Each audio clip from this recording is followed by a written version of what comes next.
Fala galera, tudo bem? Final definida na Europa League também, e não vai ser uma final inglesa, né?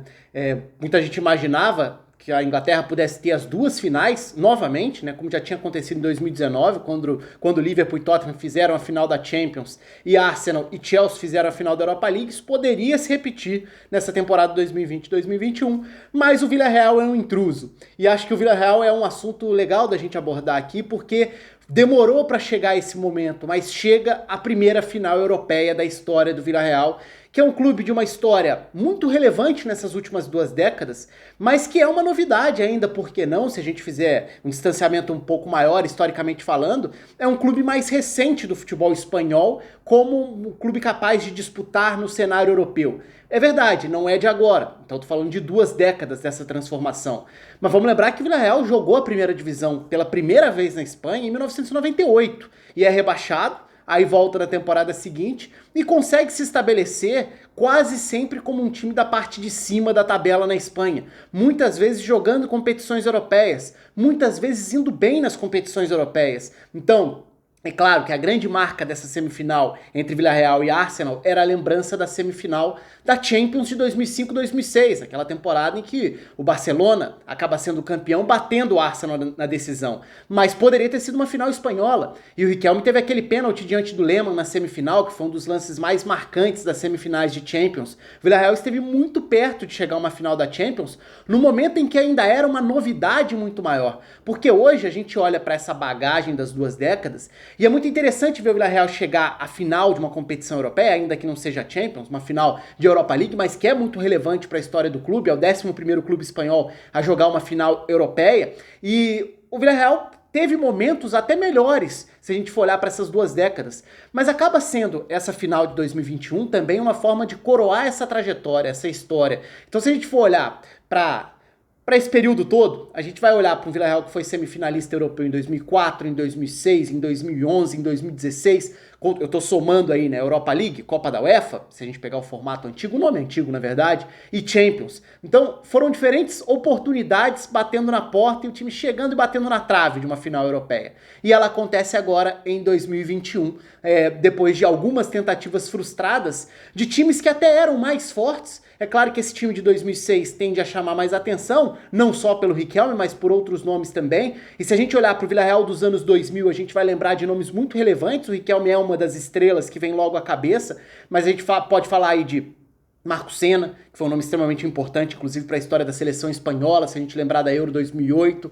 A gente pode falar de Santi Cazorla, por que não, né, em diferentes passagens. A gente pode falar de Bruno Soriano. Bruno Soriano foi um dos grandes símbolos do Villarreal se consolidando na elite, com temporadas muito boas, um símbolo do centro do campo do Villarreal. Foi um dos jogadores mais regulares em bom nível antes de sofrer muitas lesões na reta final já da carreira dele pelo clube, mas um nome extremamente importante. Diego Forlán, no primeiro momento também do Villarreal na elite, por que não? Depois, um ataque que deu muito certo com Giuseppe Rossi e Nilmar, para citar um exemplo, entre outros times, né? Então foi o Villarreal que foi se transformando ao longo do tempo. E agora chega, talvez, com o Parejo e Gerard Moreno, como duas grandes referências técnicas desse time que tem o Unai Emery, que não só é personagem porque é um ex-treinador do Arsenal, então tinha esse lado do reencontro do Unai Emery com o Arsenal, mas também pelo lado de ser um especialista em Europa League, um cara que chega à quinta final de Europa League. Então, a final da Europa League é uma novidade para o Villarreal, é um feito inédito, é um feito histórico, é um feito tão aguardado.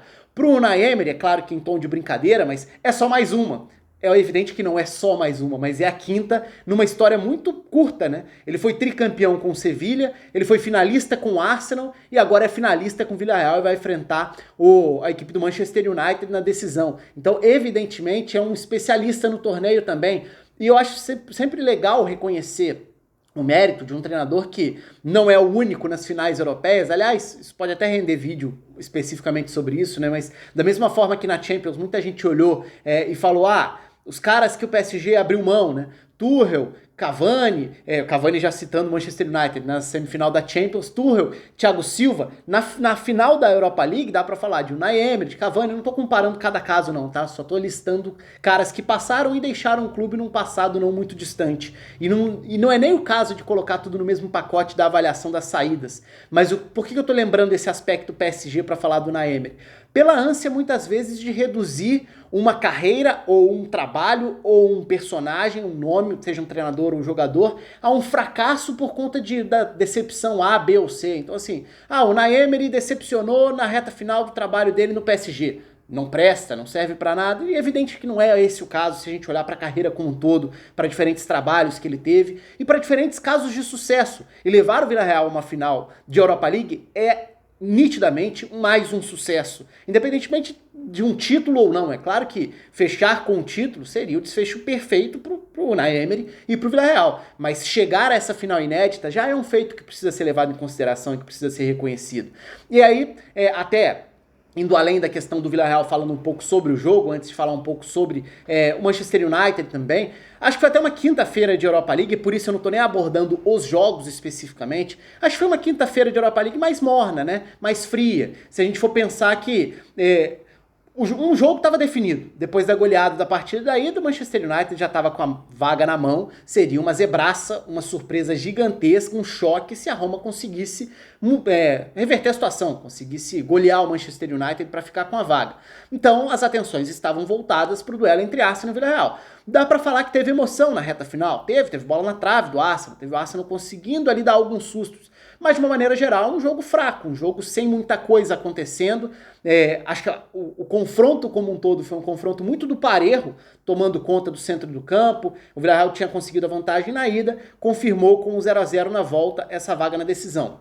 Um capítulo à parte, acho que é a avaliação do Arsenal com o Arteta, que foi um trabalho que se mostrou muito promissor no primeiro momento, mas que não conseguiu dar um passo adiante ainda, né? Se a gente for fazer a avaliação da temporada, acho que é um trabalho decepcionante. Justamente pelo que prometeu num primeiro momento, pelas ideias do Arteta, por adaptações e estratégias específicas que a gente viu o time conseguir implementar no primeiro momento, se a gente for pensar em alguns confrontos grandes da temporada passada, mas esse Arsenal não conseguiu engrenar a ponto de ser um time regular num nível convincente. Então é decepcionante a temporada e não é por causa da eliminação na semifinal da Europa League. Acho até que a Europa League poderia ser uma forma meio que de camuflar um nível decepcionante do trabalho até aqui. E aí é aquela história, né? Você chega numa final, é claro que você tende a olhar para isso como um sucesso, eventualmente um título europeu, seria um feito considerável para a temporada, mas o trabalho não atingiu o nível esperado. Não estou defendendo demissão agora, demissão depois, acho que esse é um outro assunto. Estou mais fazendo avaliação de qual era a expectativa dos primeiros sinais positivos e da falta de novos sinais na sequência. Pelo menos é como eu enxergo o trabalho do Arteta na temporada 2020-2021. E em relação ao outro finalista, o Manchester United, como eu falei, já tinha encaminhado e muito a sua classificação com o resultado da ida, aquela goleada diante da Roma. Tende a ser uma final bem interessante também.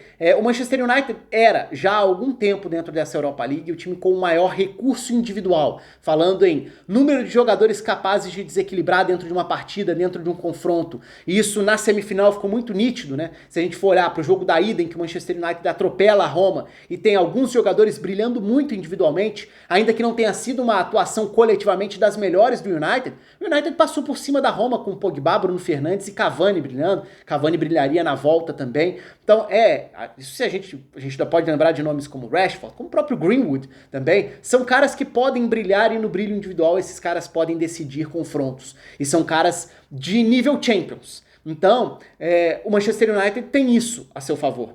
A quantidade de jogadores que individualmente podem desequilibrar esses confrontos. E acho que é isso que sustenta muito desse favoritismo do Manchester United já há algum tempo.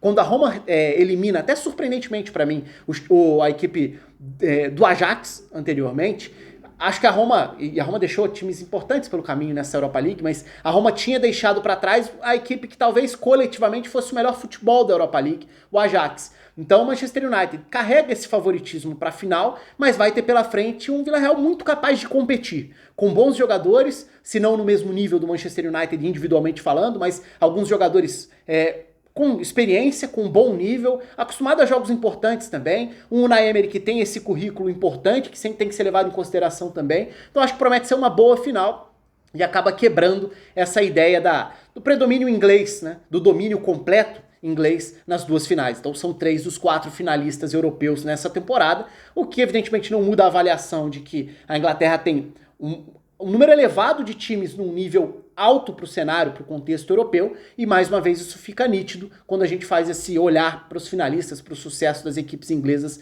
dentro das competições europeias. Acho até, pelo menos para mim, me parecia mais natural uma final inglesa na Europa League do que na Champions nessa temporada. E eu cheguei a falar sobre isso algumas vezes também, muito porque a final da Champions, para mim, tem trabalhos que atingiram um nível muito bom nessa reta final. Não o trabalho do Guardiola, evidentemente, já é um trabalho de muito tempo, em ótimo nível, com até times mais empolgantes e encantadores, como foi o primeiro do bicampeonato na Premier League, por exemplo. Para mim foi o melhor nível do Manchester City com o Guardiola. Mas esse Manchester City que a gente tem visto tem sido muito competente, competitivo, sólido defensivamente, e aí tem muito mérito também. Agora, o crescimento do Chelsea com o Tuchel foi numa velocidade muito rápida. Então foi surpreendente que o time consiga chegar à final da Champions já agora, e passando essa segurança toda e essa vitória, né? Essa forma contundente, com essa contundência com que atropelou o Real Madrid nas semifinais